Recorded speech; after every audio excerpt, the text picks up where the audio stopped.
Aloha, all of my paranormal people. Welcome once again to another exciting and mind-blowing episode of Insane Disappearances as I delve into the mysterious and read the cases from this book right here. Yes, folks, Missing 411, David Paulides' very first issue of 411 cases of missing people that has never been solved, which come straight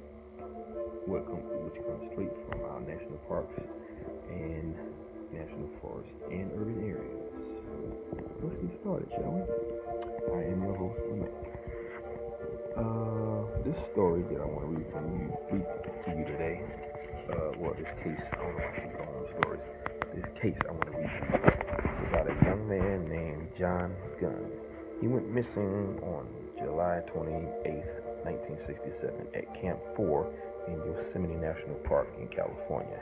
He was at the age of 19 when he disappeared. John Gunn and his traveling companion Kevin Klein, he was 23, were work associates at the Yosemite National Park and Curry Company gas station in Yosemite Village.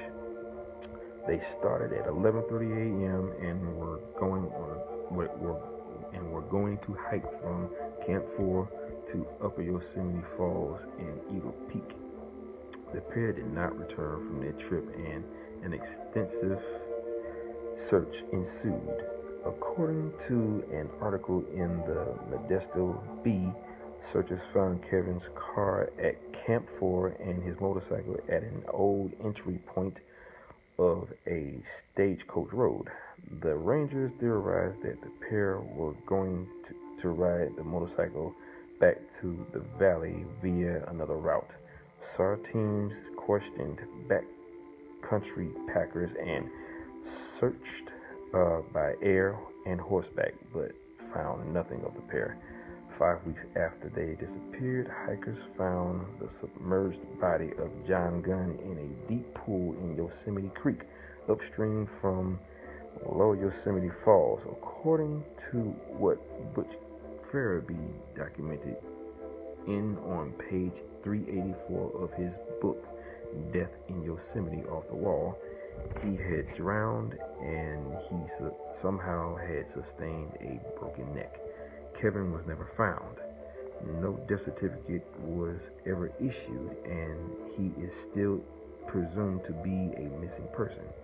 Now, here's another case where two employees inside Yosemite go missing. One is found dead under highly suspicious circumstances. When the coroner's report indicated the cause of death is drowning, it would mean that the person was alive when they entered the water and inhaled water into their lungs. It would appear from Farabee's statement that he found it slightly unusual that John had a broken neck. And I say the same thing because none of that really makes any sense. I mean, he went into the water, and before he went into the water, he had a broken neck, so somebody had to have broken it. Who? I don't know.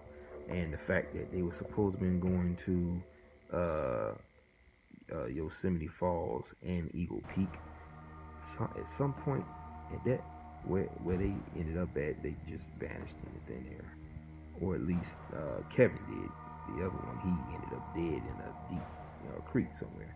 And once again, it's a creek, but it was a deep creek, and he was in the creek. They didn't mention the position of his body or anything, or the condition of his body.